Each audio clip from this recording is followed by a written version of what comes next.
Hey Scrim, how's it going? Not bad, not bad. How was your weekend? Do anything interesting? I played Demon Souls and Dark Souls. Dark all Souls? weekend. I actually played a little bit of Dark Souls myself this weekend. I believe that's the second time I played. That's a new record. You're killing me. Can't say I was very good at it. I died quite a few times, but supposedly people tend to do a lot of dying in Dark Souls. I kind of lost my confidence as a video gamer, to be honest. You shouldn't do that. It's pretty normal. Yeah, I was. Stop playing in Dark Souls so you're on like your 7th or 8th character. Your seventh what? Your 7th or 8th character. Story? I have a lot of peoples in that game. Yeah, I only have this one dude. There's this thing happening to me, but I don't really understand how it works. It's called hollowing. How does that work? Scrim? Hollow's kind of your... What? No, I You was. not hear me? No, go ahead. Yeah, how does hollowing work? So hollowing's kind of like your default form. It's when your undead curse is kind of taking over, and you can offer humanity while you're at a bonfire, and it will turn you human. And while you're human, you can use all the online features and everything. You can summon other people. You can get invaded for PvP, and you can also summon allies during boss fights and things like that. When you're hollow, you can't do that. That's pretty much the biggest difference. I see. Alright, so pretty much until I get enough souls, or wait, not souls, humanity, to unhollow myself, I can't do that. And just dying makes you become more hollow, is that right? Yeah, if you die while you're human, you become hollow. There's no punishment for dying while you're hollow. Okay. So as I am right now, since I'm already hollow, I guess I'm already fine, kind of, in a way? Like, if I die, it doesn't affect anything? Yeah. Okay. Yeah. You really only want to become human if you're like aiming to do PvP or if you're aiming to co-op. Okay. Well, yeah, I mean, I was going to co-op with you eventually, so that is definitely a goal, at least in the long term. Yeah, I mean, it only takes one humanity, and you kind of get them all over the place as random drops throughout the game, so... Oh, really? It only takes one? Yeah, it only takes one humanity. Oh, okay. Yeah, I think I already have one. I mean, I'm not that far, but as you said, it doesn't seem that rare. Yeah, it's just rare enough to make you really miss it when you don't have it. Oh, I see. Well, that seems fair enough. I am kind of hesitant about the whole, like, oh, you have to have an actual thing in the game to use the online feature, but if it's not that rare, it's not that, like, harmful, I guess. Anyhow... Yeah, it's Go on. It's a lot better than the original version of that system that they used in Demon Souls. If you weren't in Demon Souls, it was your body form instead of your human form. If you weren't in that, you had 50% health for the entire game. So it was much worse.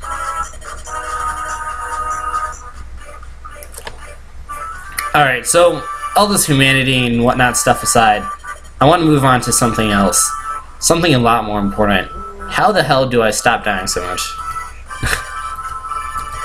But how do you stop what? How do I stop dying constantly? Like I get like 3-shotted, and then I went to this area and there were like these specter things or ghosts or something, and they just flew up to me and it was like swipe dead. It was like the freaking Grim Reaper. Dark Souls is a big fan of beef gates. Basically, if you encounter enemies that you like cannot reasonably kill, you shouldn't go that way. Okay, so I don't even think I could damage them, so I'm guessing I'm... Yeah, those specific ghosts, that area is much later in the game. Okay. So go the opposite direction. Yeah, like I didn't know where to go, and I didn't see a map or anything like that, so I'm just like, alright, I'm just gonna keep going to wherever I went.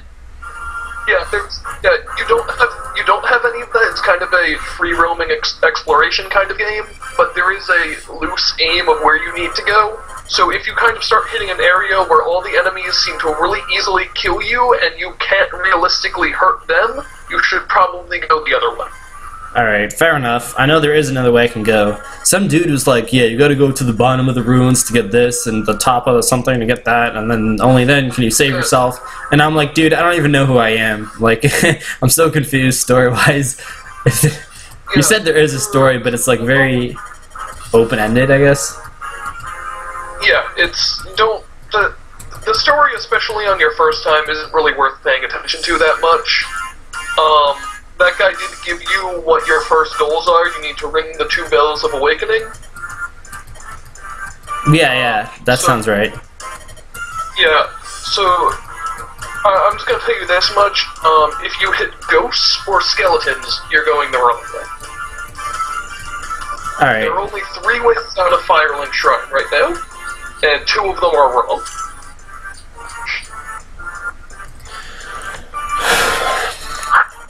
Let's see, what else did I do this weekend?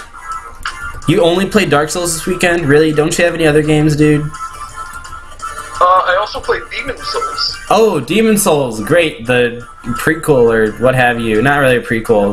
The previous entry in the game, correct? Series, correct? It's basically the prototype.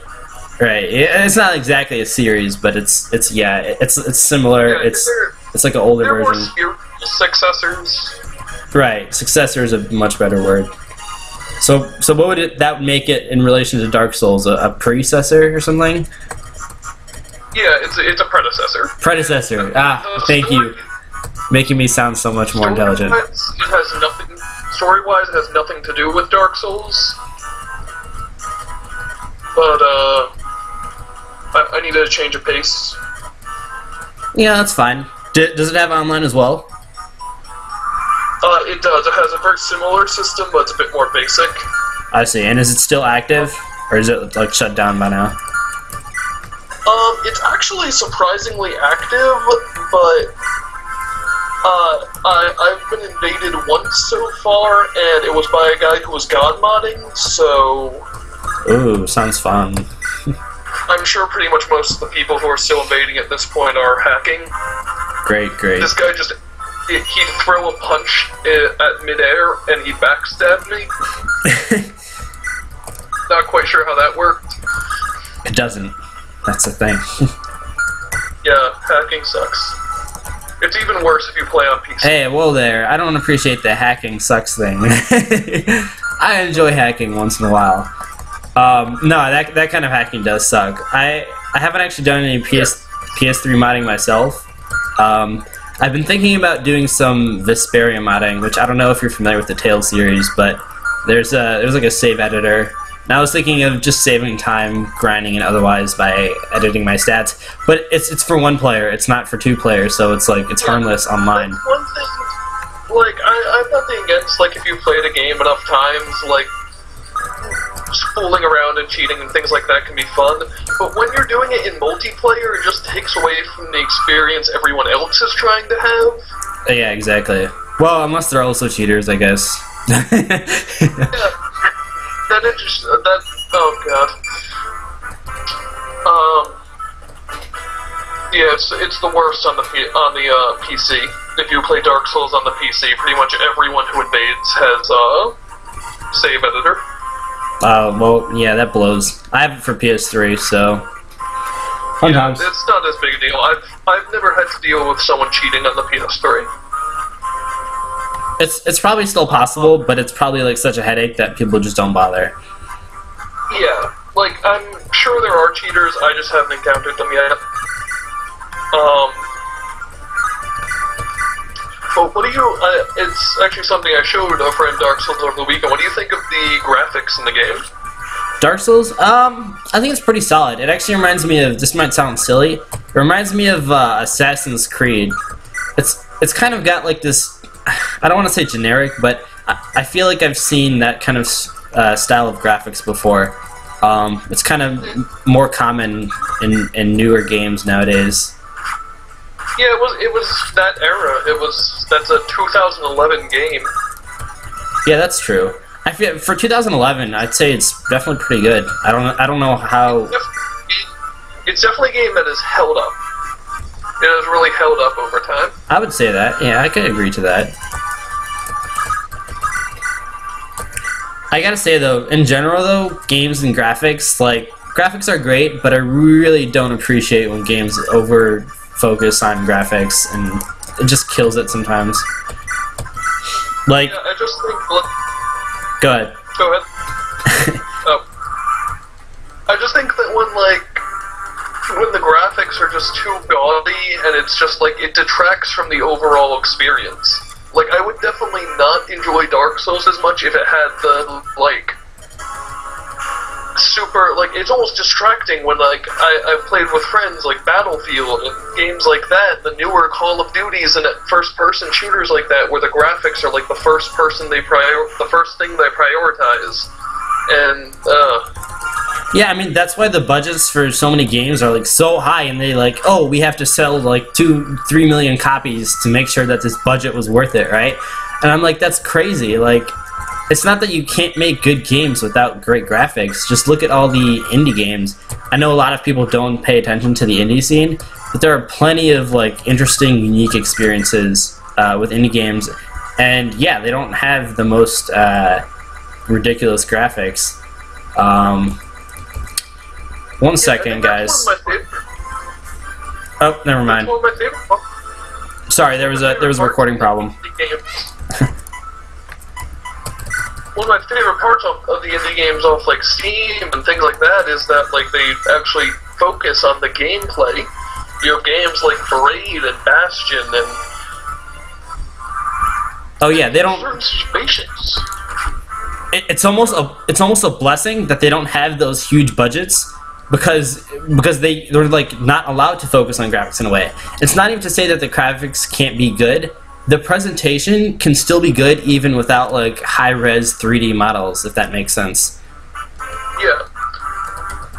I mean, have you heard actually a game a friend showed me over the weekend, and I had to pause the download when we started to do this. A game called Rogue Legacy. I've heard of it. I don't really know much about it though. I've definitely heard of it though. Is it on Steam? It is on Steam. It's about $10 on Steam right now. Okay, that's probably where I've seen it, because I see like a bunch of names on like Steam Flash deals or whatever, and I'm like, oh, sometimes I look them up just to see what they're about, even though I'm not a huge PC gamer. Yeah, it's just like, it's a really like simplistic platformer. It goes back to the old roguelikes, the really like hard, unforgiving platforming games. But it has really good gameplay. It's like its graphics are cartoony but decent. As long as the presentation and animation are solid, it doesn't necessarily have to have, you know, the most amazing graphics. And actually, one thing, I'm not trying to complain against Western games, but I notice a lot of Western games, or perhaps even games in general, they share a very similar graphic style, and in a way that kind of bothers me, because I think that games should have their own unique graphic style to some extent. Like I mean, Japanese games have their unique style, sure, but even amongst Japanese games, you see that they're designed differently. They have different proportions, shapes. Like, take Bravely Default, for instance, a new upcoming 3DS game. It's already been released in Europe. The graphics for that game are, I believe, all hand-drawn, and it's got like a really unique feel. But it's not like the graphics are bad. It's just a different style, a different presentation, as opposed to, say, like the same old high, super realistic, whatever 3D models that you're kind of used to seeing in a lot of I'd say more console games like PS3, not Nintendo. Nintendo games have this is why I'm kind of biased. I like Nintendo games a lot because each game has like their own style and thing. Like Mario doesn't look realistic at all. Even in like Super Mario 3D World, like, you know, he doesn't look like an actual person, but that's kind of part of his charm. Same thing with like the Villager and Animal Crossing and Pokemon and everything else. You know, they all have their own unique style and charm, and I like that. It makes each game unique. If every game has like, you know, the super realistic, high definition models that all look the same, where it looks like any one character in one game could easily be thrown into another, it kind of bores me a little bit. Sorry, I kind of went on a rant there. Go ahead. it's just like it reaches a certain point where the graphics aren't adding anything. Yeah. Like, you reach a point where, like, is that extra bit of shading really going to make Call of Duty 5 that much better? Oh, absolutely, dude. It's totally, no, it's really not. In Call of Duty, something interesting that I believe the creator said, I can't remember, is the creator Activision? I think it is. Maybe. Forgive me if I'm wrong. But anyhow, like the gameplay is really somewhere between each, and part of it's like, they're like, oh, like, at this point we can't even change it, because, like, the fans are all casual, and, like, they wouldn't accept it, and, like, they'd be mad and stuff. So it's like they can make, like, small changes, but overall, every Call of Duty game, they've been, like, cornered into not really doing anything special with it. It's kind of sad in a way. I feel like that's the point where, like, at the very least, stop releasing new games. Just make DLC or something. Yeah, I mean, now it's just obvious money grab. Oh, it is. But that's what I mean. It's a business, right? So in a way, you can't complain against them. They're all trying to make a living too, right? Oh, well. Not that I necessarily agree with it. I really appreciate companies that go after making good games, that interact with their fans. I'm going to throw out some props to Xseed and Falcom, some of my two favorite companies. Falcom is a really small niche game developer in Japan, and they don't get huge sales, but they put lots of effort into their game. And whether it's the graphics, the music, or anything else, and I really appreciate that. Just because not every game developer wants to put in that effort to actually make a good game. If they know they can kind of slack off and still get away with it, they will, right? And then Xseed is the company that localizes it, and they're not the most profitable company because they localize games that only might sell like 30,000 to 100,000 copies. But, like, somebody's got to do the job, right? And some of those games that they localize are, like, the more interesting games because people actually put effort into the game. They actually wanted to develop something unique and interesting, which is why I got into gaming in the first place, right? I didn't get into gaming so I could replay the same, first-person shooter 5 times. Yeah, and I mean, I'd say the same thing to be a little typical here. I'd say the same thing of companies like Valve and Mojang. Or even From Software, the company that makes the Souls series. Like, Demon Souls sold, it did not do very well in the market. It was an incredibly niche title, but they kept on pushing, and they produced Dark Souls, and they produced a really good product that was a great sleeper hit. Oh yeah, I honestly, a lot of the times, like, I have a lot of complaints when it comes to, like, getting the sequels and stuff. And I'm not trying to sound like a jerk here, but, like, a lot of the game series, like, some of the best pieces, I feel like sometimes they get neglected in favor of making the new Final Fantasy or making the new Call of Duty or Battlefield or whatever the hell it is that they're making. And it's just kind of disappointing. It's not necessarily that all those games are terrible. It's just that, like, there's so much potential for other new, better games. And it's just disappointing a little bit. That's part of the strength of the Steam Greenlight program, in that these developers with actual new good games have the chance to produce them. True. On the light of Steam Greenlight, so I'm actually a game developer myself, and Steam kind of gets hate from actual indie developers, which might seem ironic, but it's like, if you're not on Steam, it's very hard to do well. But at the same time, if you are on Steam, it's, like, so much easier to do well. And you have to, like, campaign to get your game on Steam. You can't just kind of, like, magically submit it and have it in there. So in their perspective, it's kind of bad. But overall, I think the benefit is good overall. Steam is kind of unified PC gaming a lot more. Instead of every game having to have its own piracy function and having 10 different installations, everything's kind of centered in this one package, this one library, and that's good. That's why PC gaming is getting more popular.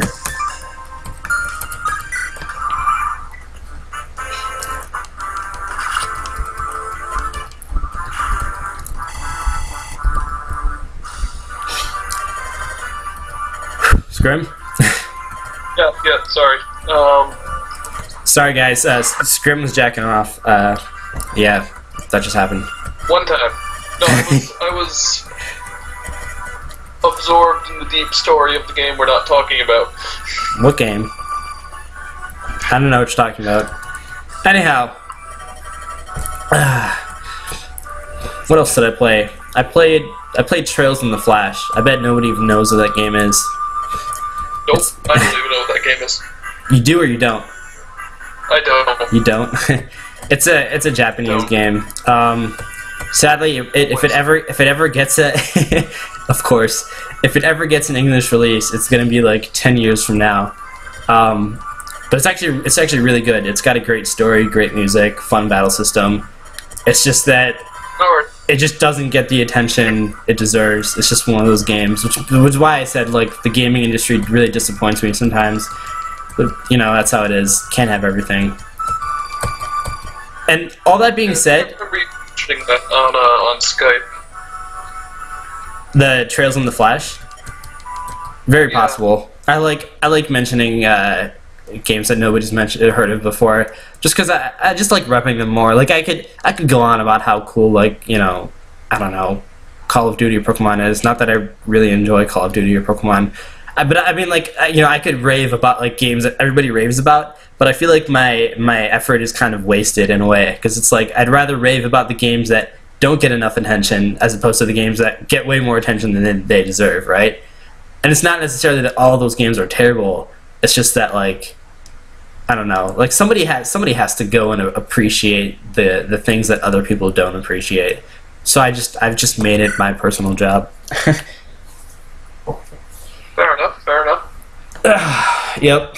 I'm also kind of an elitist. I hate on anyone who only plays casual games. I'm always making fun of Ryoku, aka Ristow, on the forums. I'm like, yeah, dude, such a casual gamer. All you play is Call of Duty. That's not in Dota. That's not all he plays. But I make him feel terrible about it. He probably doesn't even care in the long run. So, anyhow, guys, that's it for this episode. We'll talk more about whatever comes to mind next episode. I'm Blazer, and I'm Scrim, and we'll see you next time. Peace out.